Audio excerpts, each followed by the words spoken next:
¿Qué pasa, chicos? Espero que estéis bien. En estos próximos vídeos vamos a tratar un tema, los DTOs, Data Transfer Object. Antes de nada, me gustaría dar un poco de teoría mascada con ejemplos, y en la segunda parte, el segundo vídeo, ya vamos a ir al código de nuestro proyecto. En esta primera parte atacaremos diferentes niveles de DTOs en Angular, que es un poquito más fácil. Y luego ya en el segundo vídeo, cuando ya entendamos todo eso, vamos a atacar de gordo todo lo que hemos aprendido en este primer vídeo y lo vamos a aplicar en NES, que tiene un poquito más de complejidad, no mucha, pero vamos, también nos facilita NES con sus Pipe Validation y otras librerías y cosas, un poquito lo que es la validación utilizando los DTOs. Todo esto lo veremos. Vamos a empezar. Quiero primero definiros un poco así por encima qué es un DTO, qué diferencia existe entre DTO y interfaz. Iremos de un ejemplo básico a uno un poco más avanzado y el último va a ser más avanzado de todo. No vamos a escribir código, es decir, os voy a pegar aquí un trozo de código, lo vamos a ir explicando, puesto que no hace parte de este proyecto, pero lo vais a entender fácilmente. Para que veáis que los DTOs son independientes del lenguaje que utilicemos, pues vamos a hacerlo tanto en Angular como en NES. Primero, ¿qué es un DTO? Un Data Transfer Object. En Angular y en los demás lenguajes que estén orientados a objetos, es un patrón de diseño que se utiliza para transferir datos entre diferentes capas de una aplicación, como por ejemplo entre el frontend y el backend. Su propósito principal es encapsular datos para su transferencia a través de la red, lo que puede mejorar el rendimiento y la seguridad de la aplicación al reducir la cantidad de datos enviados. Tanto en Angular como en TypeScript, NES, todo el que use los DTOs son clases de TypeScript que representan la estructura de los datos que se están transfiriendo. Estas clases, a diferencia de las interfaces, y esto es lo interesante, pueden contener propiedades, métodos y constructores y otras cosas que facilitan la manipulación de esos datos. Ya sabéis, por ejemplo, tenemos una interfaz. Una interfaz es simplemente qué estructura o qué tipo de datos acepta esa interfaz. Es como un contrato entre el dato que tú tienes y qué tipos o tipo tiene ese dato. El DTO va más allá. Hemos visto que se puede, como es una clase, pues puedes definir que esa clase tiene un constructor que recibe varios parámetros. Puedes hacer en la construcción, en el constructor, transformaciones, validaciones, incluso tener, pues yo que sé, el uso de métodos para encriptar una contraseña, en fin. O sea, que se puede utilizar, es un poquito más amplio que la interfaz. La interfaz solo te dice qué tipo de datos puedes utilizar en ese contrato. Te voy a enseñar un ejemplo de un producto, y esto es un primer DTO muy básico, muy parecido a una interfaz. De hecho, en este ejemplo, este Product DTO ID Name Price es exactamente igual que una interfaz. Yo, para hacer esto, que lo he visto por ahí, pues no hago nada. Pongo aquí interfaz y ya está. Y le pongo una I mayúscula aquí delante y le quito el DTO y product. Esto no estamos exprimiendo todo el potencial que nos ofrecen los DTOs. Para usarlo en Angular nos crearíamos un servicio tipo CRUD, ¿no? Y este servicio pues podría ser una cosa así. Vamos a poner aquí esto primero, definición del DTO. Así. Primero la definición, luego vamos y creamos nuestro servicio. Si utiliza el ng-CLI de Angular, pues es muy simple, ng-generate service y la carpeta y el nombre donde va a ir. Este product service tiene una base URL y un constructor. Vale. Tiene los siguientes métodos: getToolProduct, getProductById, create product, update product y delete product. ¿Dónde estamos utilizando el product DTO? Aquí, al enviarlo, o sea, al recibir, necesitamos recibir este DTO. Cuando son todos es un array, como en este caso. Cuando es uno, pues solamente uno. Cuando creamos, pues recibimos uno. Cuando lo actualizamos recibimos ese 1 actualizado, y en el delete sería el único caso en el que ni se envía un data transfer, data object transfer, ni se recibe. Solamente envías el ID, se borra y quizá pues recibas un mensaje de confirmación. Pero esto es muy básico. Estamos aquí desperdiciando oportunidades, y además daros cuenta que podía haber un error en versiones más modernas de Angular, de TypeScript, perdón. Por ejemplo, cuando hacemos el create product, le estamos enviando, si tuviéramos un formulario, solamente le estaríamos enviando el name y el price, porque el ID, a no ser que le enviemos un ID 0 y hayamos concordado con el backend que cuando se envía 0 es porque se está creando, pero eso no es una buena práctica, y además que nosotros no tenemos por qué enviar un ID cuando no tenemos ni idea de cuál es ese ID.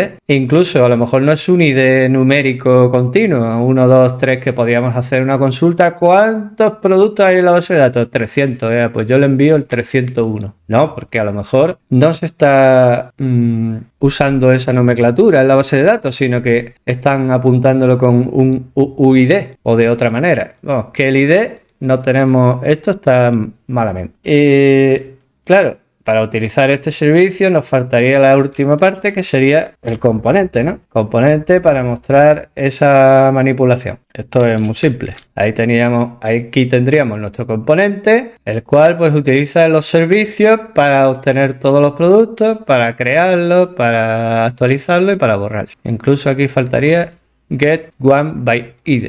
Bueno, comprendéis el uso de lo que es un DTO, ¿no? Y cómo tanto se puede utilizar para enviar, en el caso de un post, como para recibir. Aquí estamos actualizando, enviamos un product DTO. Aquí no devolvemos nada, pero en el servicio sí estamos devolviendo el DTO. ¿Lo veis? Lo que pasa es que el componente ya no se lo tiene que enviar a nadie, se lo queda a él. Actualiza a lo mejor una variable que tiene ahí en el componente del producto, y eso se pintará en pantalla. O sea, que se puede utilizar para enviar datos y para recibir datos. Entendemos, ¿no? Vale. Pero esto es una versión muy básica, un ejemplo muy básico de cómo usar los DTO. Yo el problema que veo en este caso es que mantenemos un único DTO, create product o product DTO, para todos los CRUD. Entonces no estamos exprimiendo al máximo, y además eso sería lo mismo que utilizar una interfaz, ¿no? No estamos sacándole partido. Y lo que he dicho antes, el ID en el momento de crear el producto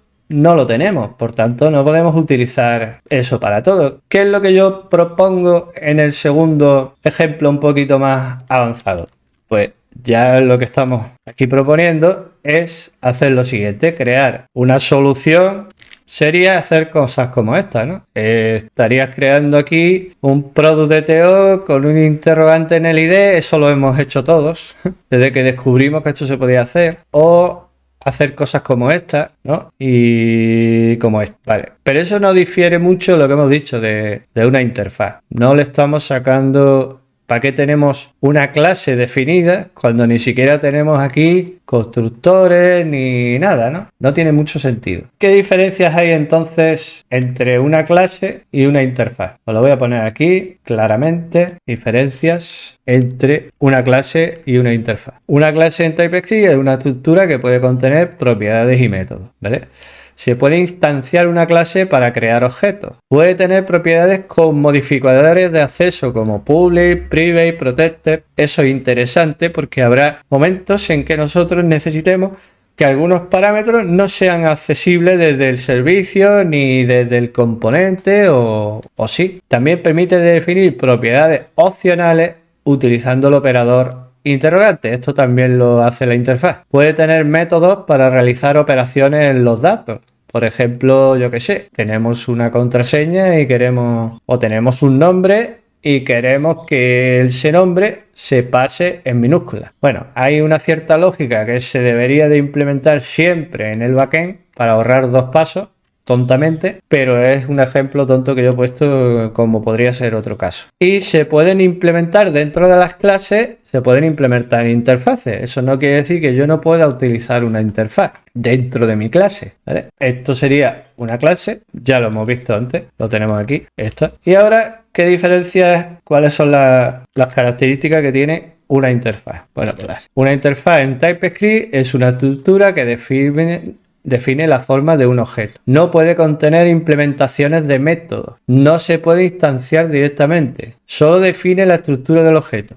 No puede contener implementaciones de métodos. Eso ya lo hemos dicho. Se utiliza principalmente para definir la forma de los datos y para establecer contratos entre diferentes partes del código. Se puede implementar en una clase. O sea, que es muchísimo más simple de utilizar, pero también no nos ofrece las ventajas que tiene el tener una clase para poder instanciar un objeto. ¿Cuál deberíamos de usar? Porque esto no significa que siempre tengamos que utilizar DTOs o siempre utilizar interfaz. Eso depende de las necesidades de tu aplicación, ¿no? Si tú tienes una aplicación simple que vas a pasar un dato, un fichero que tiene un fichero y no vas a crear un data transfer object, una clase para instanciar un objeto que solamente le vas a pasar el fichero. Ahora, si tú lo que tienes es un formulario con bastantes datos, algunos de esos datos requieren transformaciones, capitalizaciones de mayúsculas a minúsculas, borrar espacio en blanco, validar esos datos en el frontend, pues entonces sí te sugiero que utilices un DTO, una clase para tú controlar todos esos pasos de la validación, transformación, etc. Entonces, yo pienso que sería útil crear un Create Product DTO, no solo el Product DTO, sino Create Product DTO para el Create.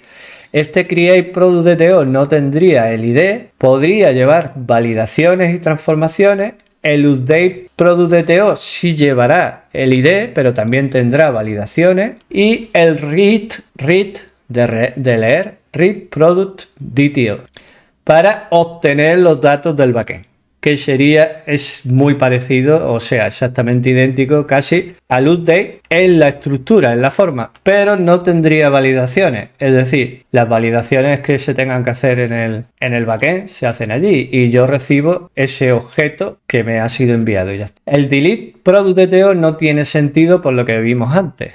Cuando nosotros vamos a borrar un objeto, ya sea un producto o un usuario, lo que hacemos es un endpoint, delete user o user delete /id. Incluso le podemos pasar en la petición, en el post, la URL, el ID y un objeto con el ID. Incluso se recomienda hacerlo así.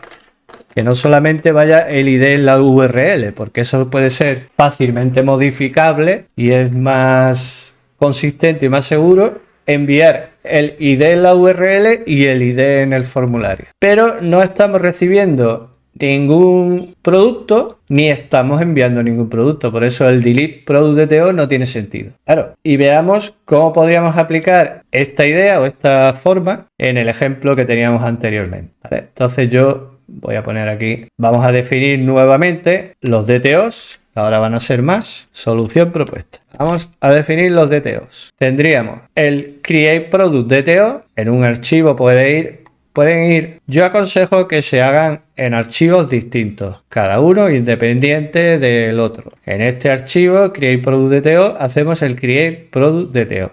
Ahora es muy básico porque tiene dos parámetros, o sea, tiene dos propiedades y ya está. Pero luego veremos en el ejemplo más avanzado que esto se puede complicar. Le podemos meter ahí una validación y otras cosas. El Update Product DTO, que tendría el ID, name y price. El Create no lo tendría, no tendría el ID. El Delete no existiría. Esto es innecesario, poner un Delete Product DTO con un solo ID, a no ser que tu aplicación, el ID, tenga que cumplir unas ciertas características, no sé qué, bueno, y tú tengas que hacer unas comprobaciones. Bueno, quiere decir que no hay que tomarse las cosas al pie de la letra. Siempre hay casos en los que Esos serían los tres DTOs, create, update y read. Y ahora iríamos a la implementación del servicio, como hemos hecho antes. Ahora vamos a ver cómo varía esto de la siguiente manera. Nosotros importamos el create, el update, el delete. Esto es errores de tras las bambalinas. Nuestro product service va a tener un constructor que se llama HTTP client y ahora